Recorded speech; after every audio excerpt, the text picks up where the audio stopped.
James, welcome to the Relevant Development Podcast. Absolutely epic to be here, Juan. We are both James and I are both part of a group called Brand Builders, and that's how we met in our small group. But for the listeners out there, tell us a little bit of your background and who you are. Yes, so I'm here in New Zealand at the minute. I've been here for the last 16 years. The accent kind of gives it away that I'm not a Kiwi.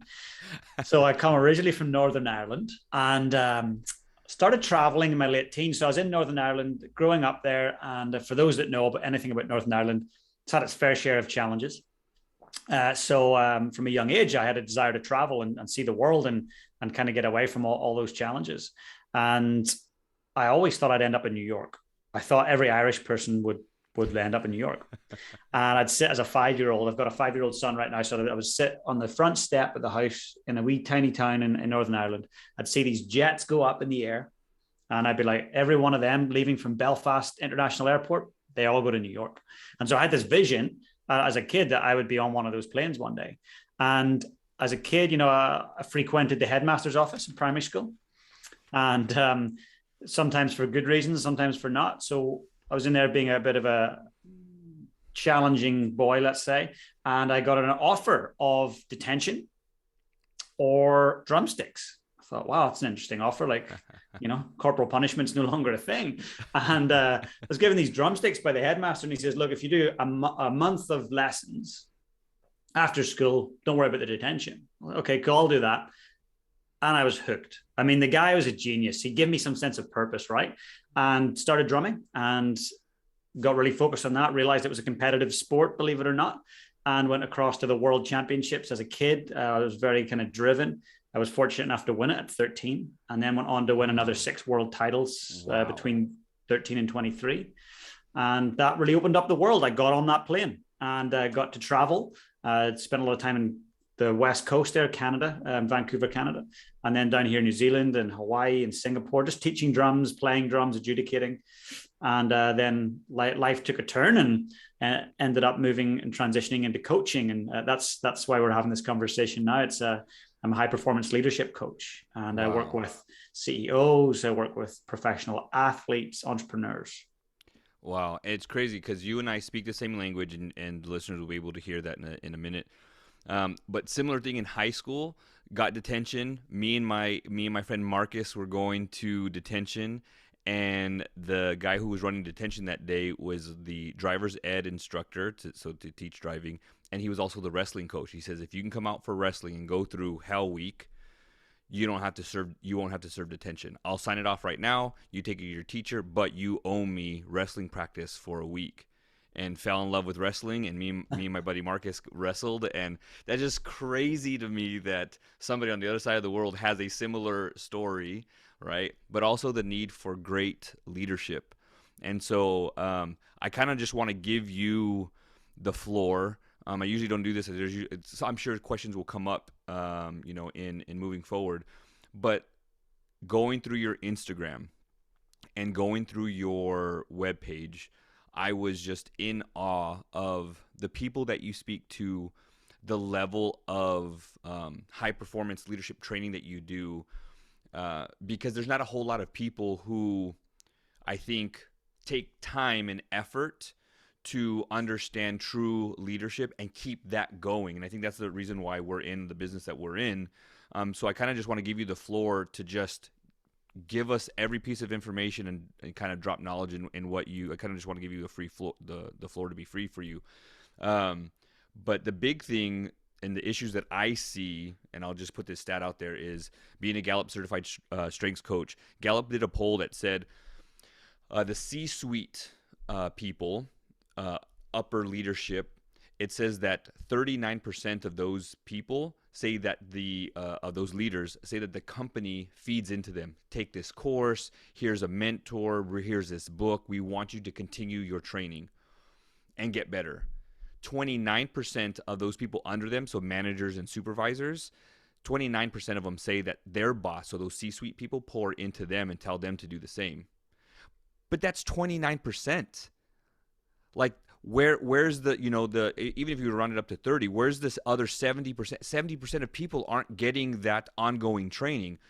which is then why we find that 51% of the people who leave the workforce are leaving because of their management. Mm.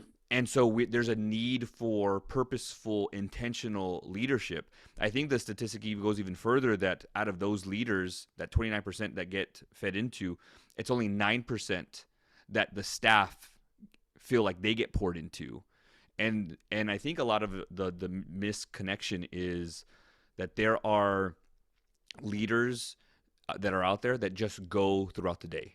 They let the day attack them instead of them attacking the day. And so I really want the listeners out there to just listen to this over and over again, take a pen and paper out and take notes, because I want to learn from James in what does it take to have or get to that high performance leadership level. I love it, Juan. Thanks for an amazing introduction and a lot of perspective around Gallup. Gallup's a phenomenal resource. And what I'd say is that all too often when companies, organizations, teams, when they look at developing leaders, they look at the C-suite or they look at the senior leaders. Even at school. I worked at a private school for a long time. I went to school for a long time. And excuse me, often it would be the rugby captain or the soccer captain. They get extra leadership development. It would be the top academics. They get the extra opportunities to excel. And we get these prefects and we get these head boy, head girl. They get all this development, but everyone else, it's like the 80-20 rule at play, right? Everyone else is just left to flounder. Well, I firmly believe the companies that are high-performing companies, they flip it. And the way I actually structure HPL, which is my high-performance leadership program that I do with organizations, is I go in and say, okay, look, we're going to do a day of high-performance leadership training. However, please know, I'm not coming in with your company's growth, revenue, all these things in mind. That's going to be a byproduct of what we do today. What we're going to do is show all of your staff that we're investing in them, their personal lives, their own health, their mindset, their families, their relationships. So when they walk away from today, they're going to have a totally different perspective of how to take their lives and their leadership to high performance. Therefore, they're going to be going, wow, my boss just took a whole day out of work, spent a ton of money and invested in me and wasn't worried about what was happening at work. It wasn't about just teaching me the next module in management. It's way bigger than that. So I firmly believe for any leader out there, you got to learn to lead yourself. Then you get to learn to lead others. And then you lead always. And it starts at home. Can you say that again? Lead self, and then get that again, because I'm writing it down, but I want others to get that again. Yeah, absolutely. So you got to learn to lead yourself. And then that allows you to learn to lead others. And then you can lead always. I love that. The always part, because that just and it keeps on going. So a question that I have for you is, when you talk about, because I'm a huge believer in this, I think one of the podcasts I've done before and some of my training, it says people over policy and people over procedures, because those people are the ones who execute the policies and execute the procedures.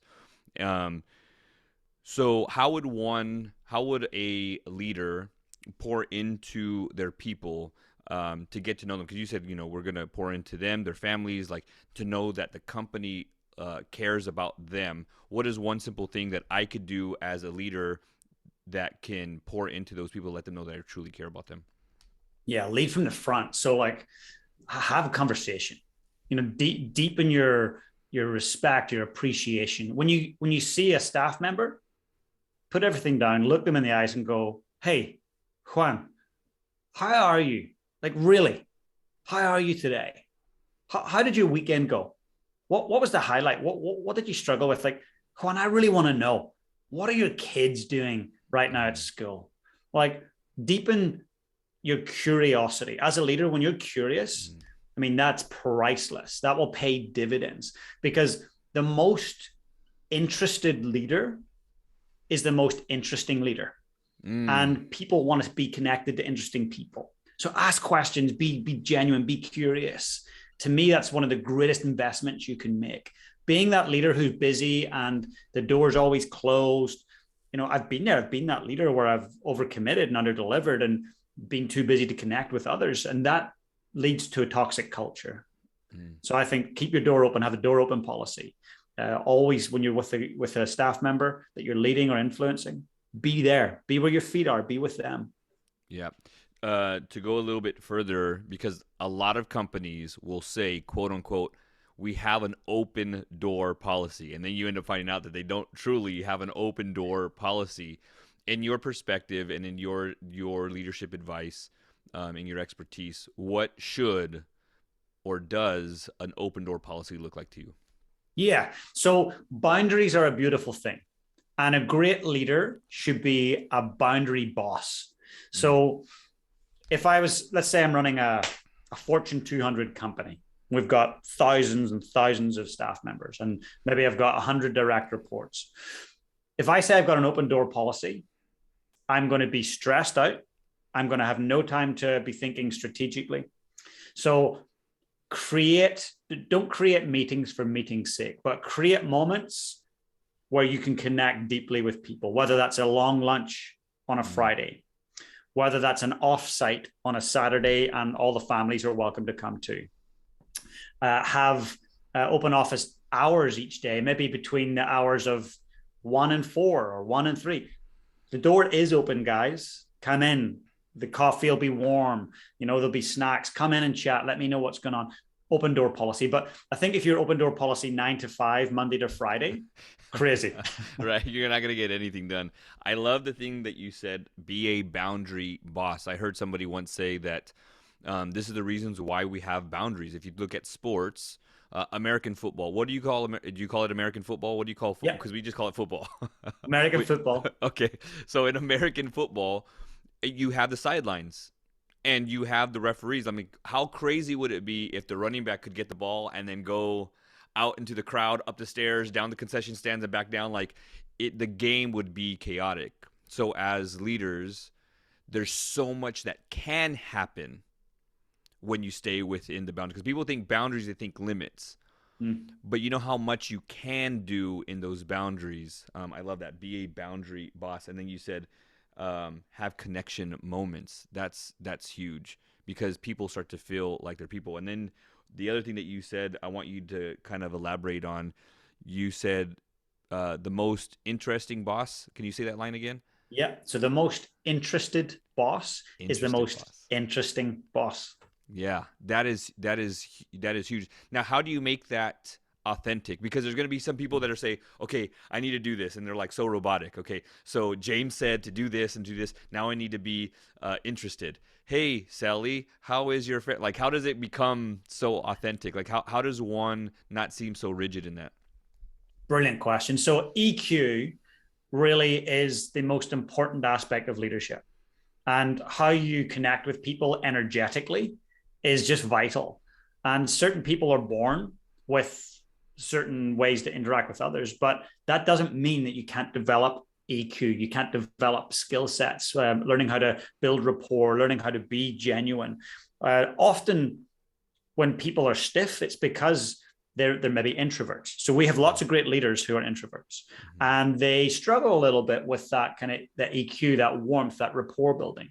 So what I would say to that person is, make sure you go in with intention. So if you're going to meet Juan and he's one of your senior leaders and you want to be deeply curious and genuinely interested, before you meet him, take a deep breath, take a moment to center yourself, take a moment to clear the clutter from your mind and get super present. And next thing, treat Juan like a brother. Pretend he's your little brother. And you're like, hey, little brother, like, tell me what's going on, man. All of a sudden, when you look at him as a family member, then everything changes. And when we look at our staff that we're working with, our team, our employees, we really should be thinking, okay, I don't always need to like this person, but if they're a family member, what's the one thing I must always do? I must always love them. So I really think when you're leading others, you've got to always love them. There's times when you might not like them or like what they say or do or act, but a family member, you'll always come back and you'll always love them. That way, when there's love, I can say to Juan, like, hey, I don't like what you're saying there, man. I don't, let's talk about your work. Let's chat about, your lack of this or that. We can have that chat because there's love. There's like, you know what? He's coming from a good place. He's got my back. So, always love your staff. You don't necessarily need to always like them, but try to develop a family relationship. And I mean that, from a way of just understanding them, taking down these barriers. Yes, they are there to do a job, but they're human. They're a brother to someone, they're a son to someone, they're a dad to someone, they're a mom to someone. It's really important to look at people as people. Absolutely. That's good. One of your points of high performance leaders, you said lead self, lead others, and lead always. What would you say is some key components first to leading self? So leading yourself, you've got to get clear, right? Well, the word clarity obviously gets bandied around quite a bit, but you've got to be clear about who you are. You've got to be clear about where you've come from. You've got to be clear about where you're headed. You've got to be clear about what are your non-negotiables. Like, hey, no, that's not what I do. That's unacceptable. That doesn't sit well with me. You've got to get really clear on your vision of your life, of your career, of your values. You've got to develop a vision. And I'm going to tell you a story about vision. And it's just to paint the idea that how crucial a clear vision actually is. So we'll rewind, and it's 1911. And there's two boats in the Southern Ocean. And they're getting battered and bruised by the cold winds and the high waves. And there's two teams heading towards Antarctica. They're both going to do something that man has never done before. They're both racing there to be the first team and the first country to do this thing that's never been done before. Now, both teams have boats. Both teams have individuals. They have supplies. They have plans, ideas, and dreams. Both teams have a leader. Now, the Norwegian team were coming down with Roald Amundsen on the Fram, the big boat, the Fram. And they're coming down to Antarctica. They want to be the first team to get to the South Pole and put the Norwegian flag at the South Pole. So as they're coming down, they're looking at a map of Antarctica in their canteen in the ship. They can see Antarctica, X marks the spot. We're going to land here, and here's our journey. Every team member knew the vision. They seen it. They talked about it every day. They had a plan. They had a 15-mile march. That was their plan, whether it's good weather, bad weather, or indifferent. Every day they were going to do 15 miles and stop and hunker down for the night. Now on the Terra Nova, Scott and his team were coming in, and Scott was a different leader. Scott wanted his team not to worry about the details. Just follow me. I've got this. When we get there, just follow me. I'll let you know each day. I'll know what to do. You follow me. And one of those two leaders, they had something intangible, this magic sauce that the other didn't. It's not something you can buy. And that is vision.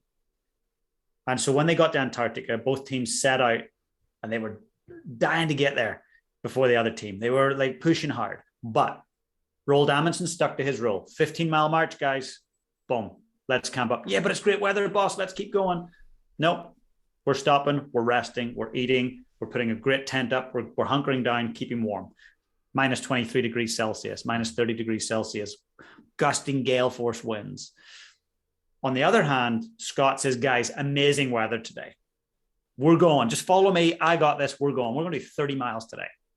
Right? They do the 30 miles in the great weather, and they're knackered. Their resources, their physical resources are lacking. So they get there, they hunker down. Next day, the weather's terrible. What do? Nothing.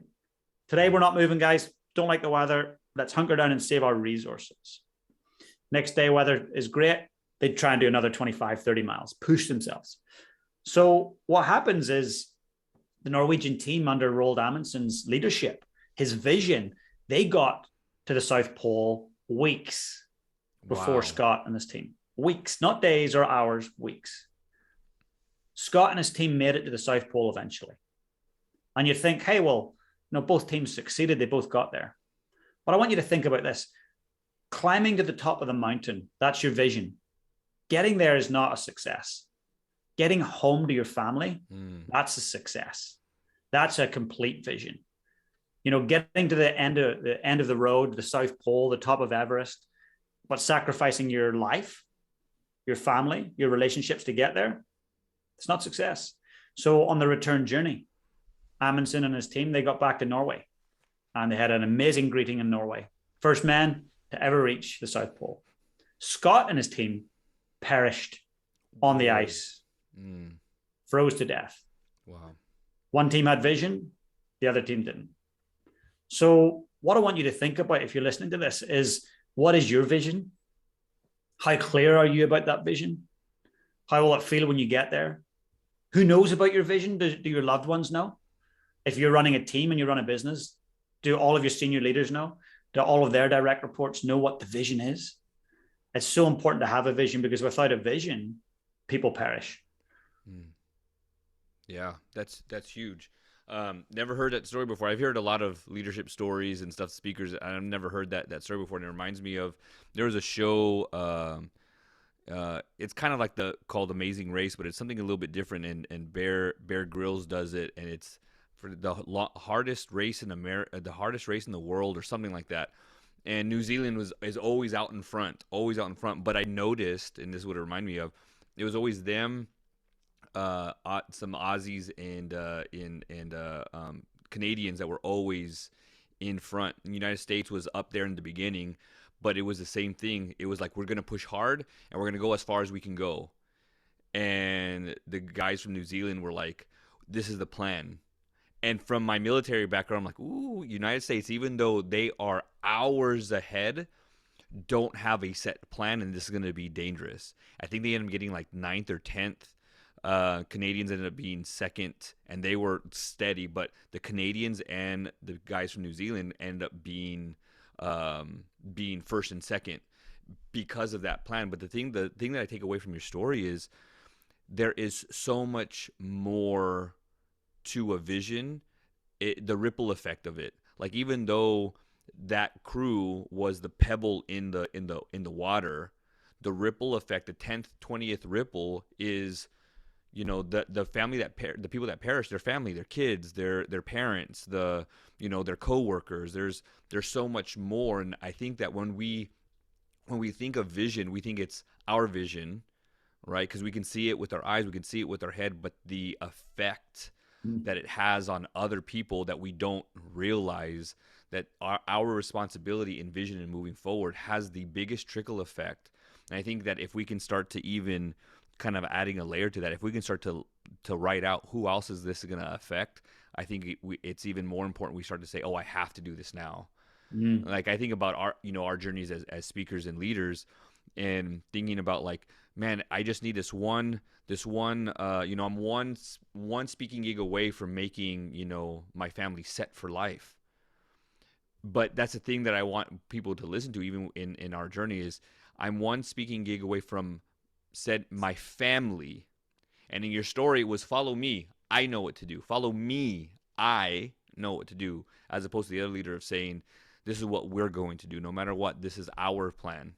And thinking about, just the trickle effect. And I think this is huge in leadership, is it's not about you.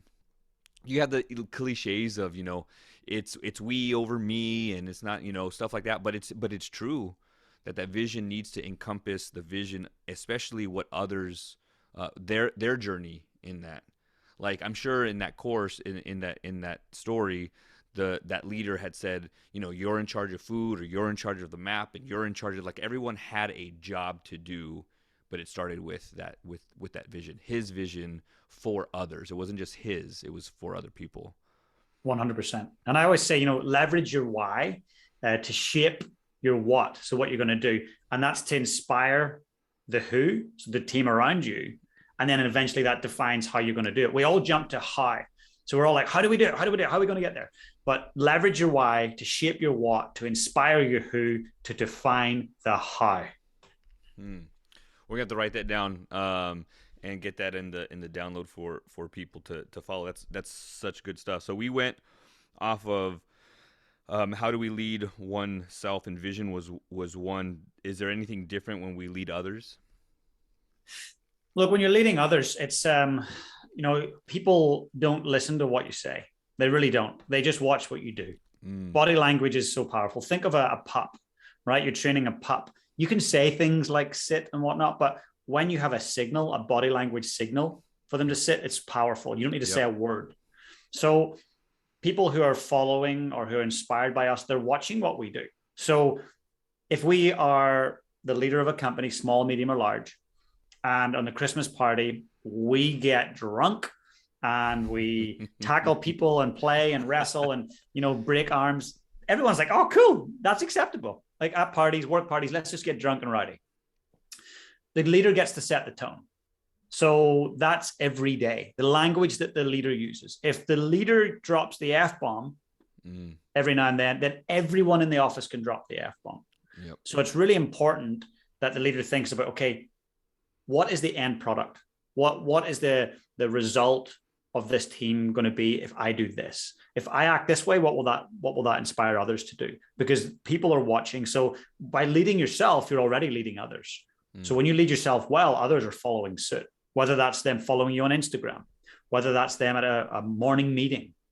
You must focus on how you're leading yourself. Be exquisite with your words. Make sure your actions are congruent with the words that you're using.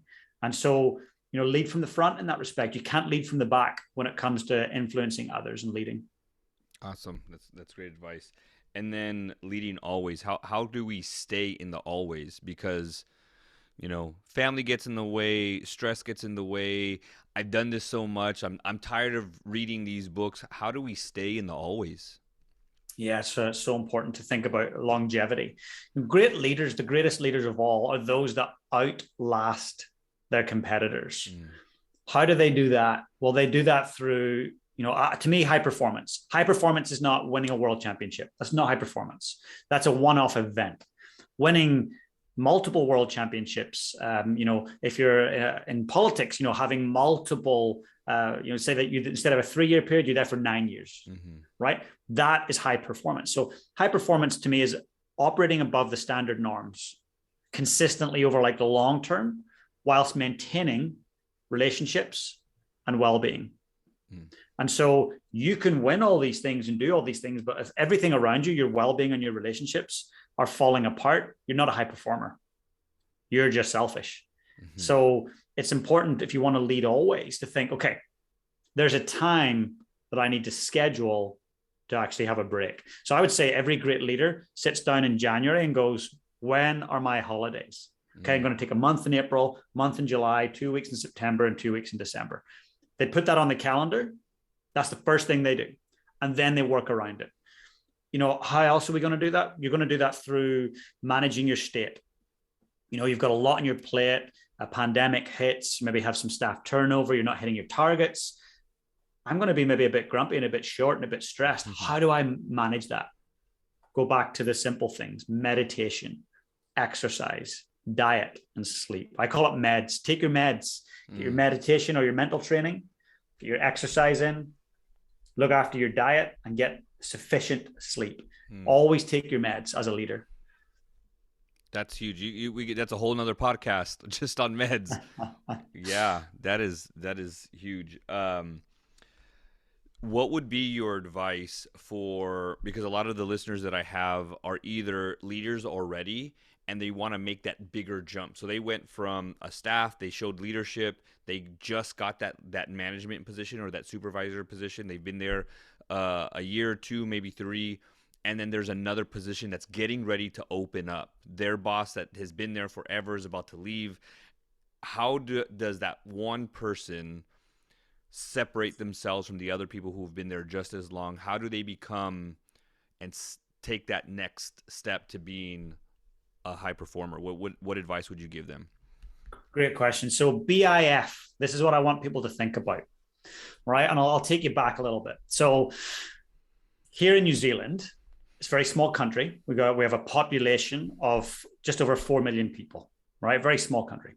But New Zealand tends to punch above its own weight. It's got the best rugby team on the planet, world champions. It's got the best rowers at the Olympics. It's got other sports that it dominates in: badminton, volleyball, netball, a couple other sports it does really well in. But for a small country, it's like, how are they doing that? So I had my own experience of that. So I came down to New Zealand on a culture visa, a talent and culture visa.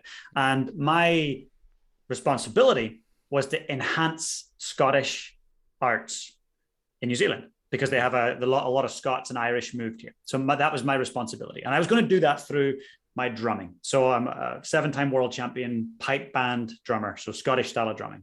Even though I'm Irish, don't let that confuse you. So I came down here and I was working at a school. And this school, very competitive school, and did very well academically. A lot of their teams were doing well nationally.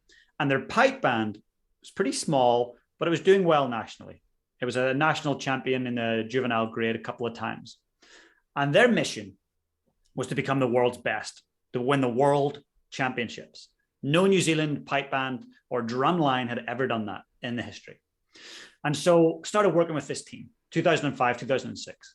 And nowhere near being BIF, best in field, right? Mm-hmm. So when we think about being best in field, I don't mean in your country. I don't mean in your continent. I mean like in the world. So my challenge I set for this team, this underdog team, was if you were the BIF, if you were the best in your field, how would you act? How would you think? How would you perform? How would you deepen your belief? How would you execute on what's needed to be done to be BIF consistently?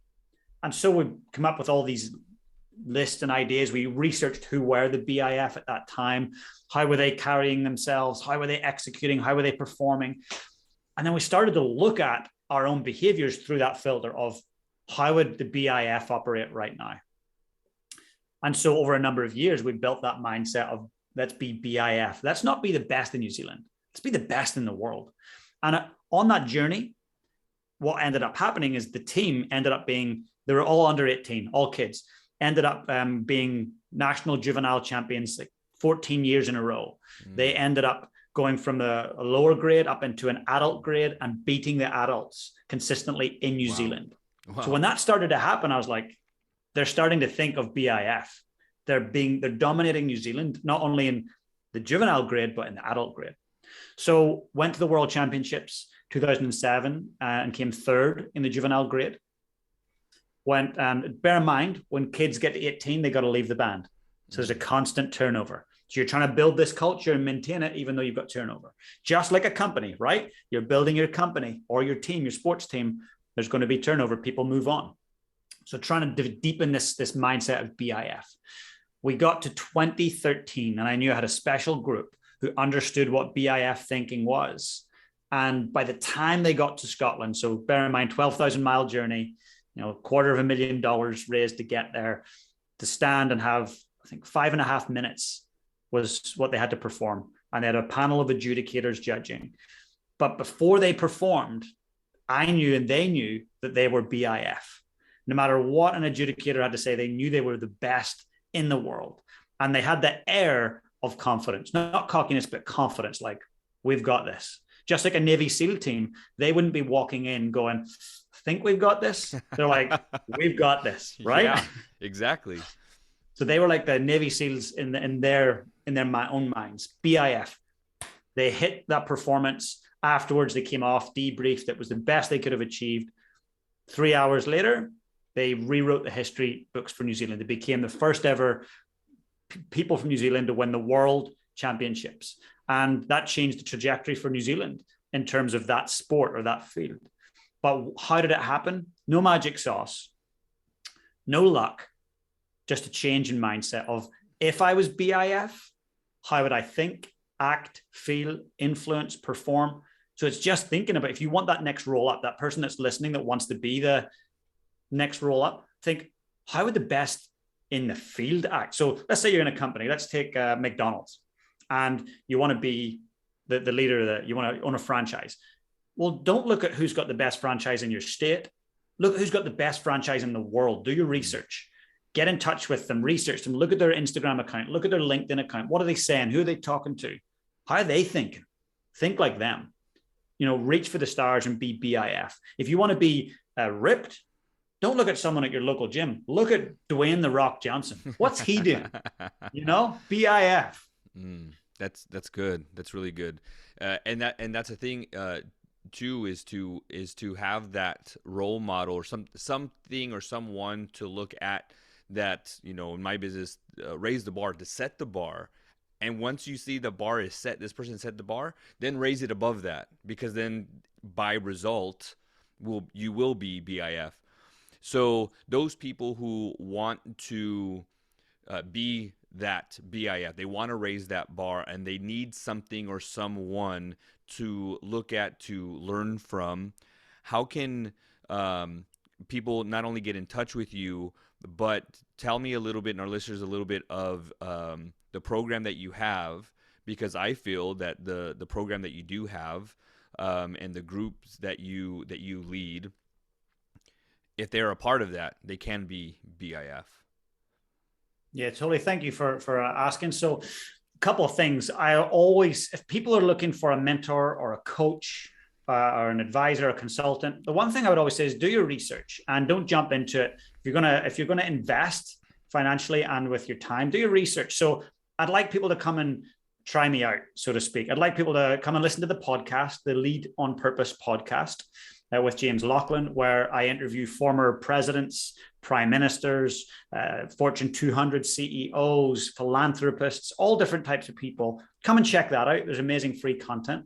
Also, come and join me over on Instagram at James Laughlin Official, and just get a feel for who I am.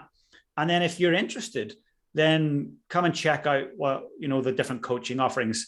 I can't take any one-to-one clients on at this point, probably for the next at least year, 18 months. But I've got a couple of other things that people might be interested in. So I run the Leaders Mastermind, where I bring in people from all different leadership spheres, and we go through a 12-month program. And I also have the Purpose Club.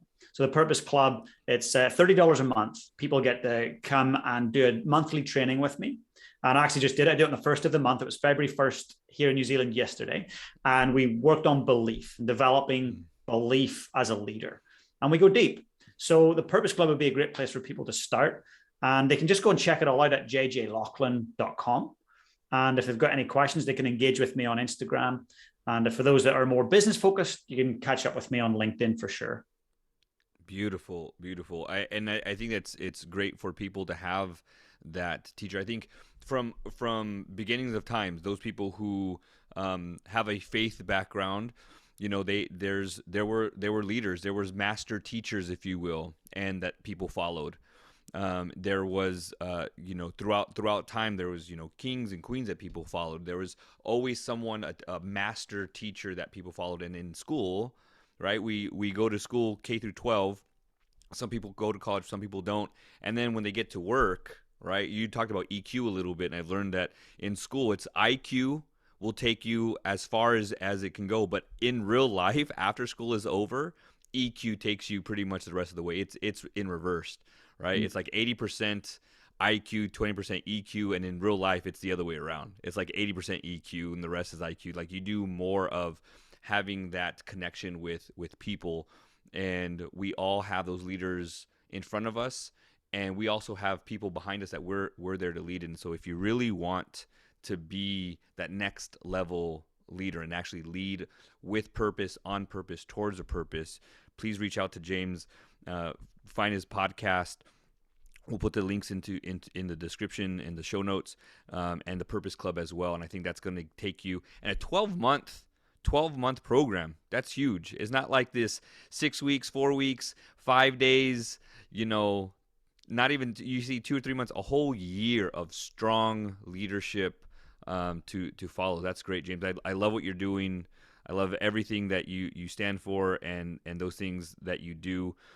Lastly, this is called, this is the Relevant Development Podcast, and the business that I have is Raise the Bar. Tell me about someone, either past or present, that helped you raise that bar.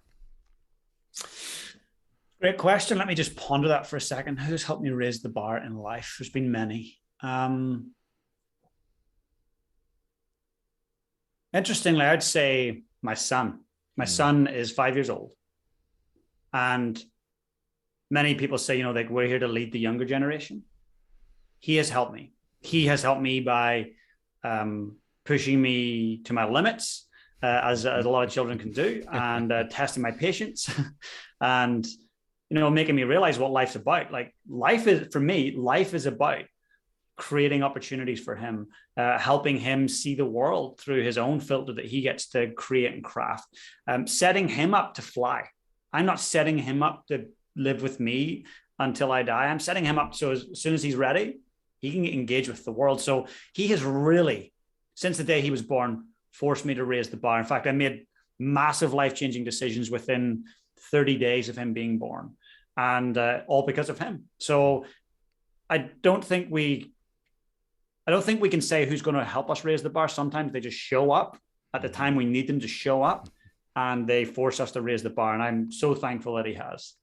I couldn't agree with you more. I have 3 boys myself, and yeah, every single day they'll teach you something, and they teach you how to be a better man and how to be a better father and how to be a better person all in general. I would love if you would like to later on in the future to do another part 2, because I have tons of more questions. I'd love to see for a future podcast for there to be, how do you transition what you know as a leader in the home, and how you can transition, or how there has to be a shift in your leadership from work, and how different but similar it is at home, but how we have to make that switch, and how do we lead our family as a man, as a father, as a husband, moving forward. Would you be open to that? Juan, let's get that scheduled. For 4 years now, I've been interviewing prime ministers, thought leaders, authors, all on fatherhood and leading as a dad in the workplace, and then leading as a dad when you get home. Let's get it scheduled, and let's have that chat. There's a podcast episode that I have is called the Working Parent and the Hats That We Wear, and I talk about how I get ready at home. You should check that episode out. So real quick before you go, a couple quick questions. What are you currently reading or watching? Oh, I am so fanatical about reading. I love it. So for probably the 7th time, I'm reading Think and Grow Rich. Mm-hmm. I love the book. I'm also rereading The One Thing by Keller. Great book. Also that sits by my bed is The Daily Stoic and by Ryan Holiday. A brilliant book. And essentially he takes all the Stoic philosophy, and it's just one pager. So it's 366 pages in the book. There's every day of the year has a different Stoic quote. And then he actually breaks it down and goes, hey, this is how it applies to life in the modern world. This is how you apply it to your life as a leader. It's a brilliant book. So that's what I'm reading right now. I find it hard to read one book. I like to just kind of cruise and float. Nice.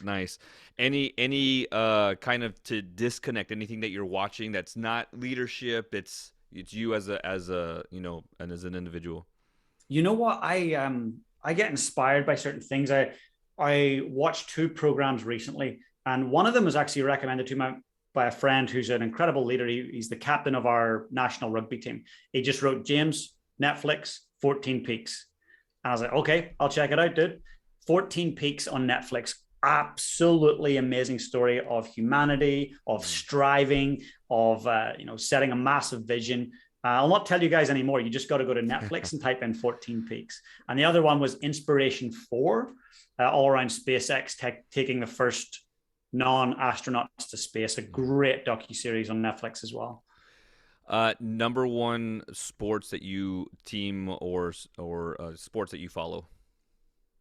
So the team that I love and admire for so many reasons are the All Blacks, which are New Zealand's national rugby team. I've got some friends in there. I've worked with some of the guys that used to be in there as well. I just have so much respect with how they approach life, how they approach sport, and their whole leadership philosophy. So if anybody hasn't checked the All Blacks out, Google them. Google All Blacks Haka, Haka, and look at the YouTube footage of them doing a haka. It's quite amazing. It is great. I know there's if you have Amazon Prime and you go to the TV portion of Amazon, you can type in All Blacks and there's a behind the scenes show. I want to say there's like 8 or 9 episodes, and I won me over. I'm like, screw American football and everything else. Like, became a fan instantly, and all 3 of my boys were like, can we watch it again? Can we watch it again? And so now since that season is over, I think it's old, it's like 2018 2019 maybe, but we'll ask when they're playing if we can watch them playing on TV, and yeah, they are eye-catching, very motivational, just the best team in all of sports, hands down. Even more than Tom Brady, even though he just retired.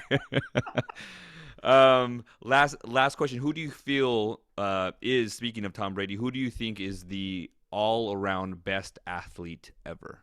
Serena Williams. Why is that? She is fire. She has resilience. She has grit. She has went through so much that most people don't even have a clue. Like her own sister was shot dead in a drive-by gang shooting. Her sister was her assistant. She then got back on the court and won more Grand Slams. She had a pulmonary embolism and nearly died. 4 months later, she's back to full training, wins more Grand Slams.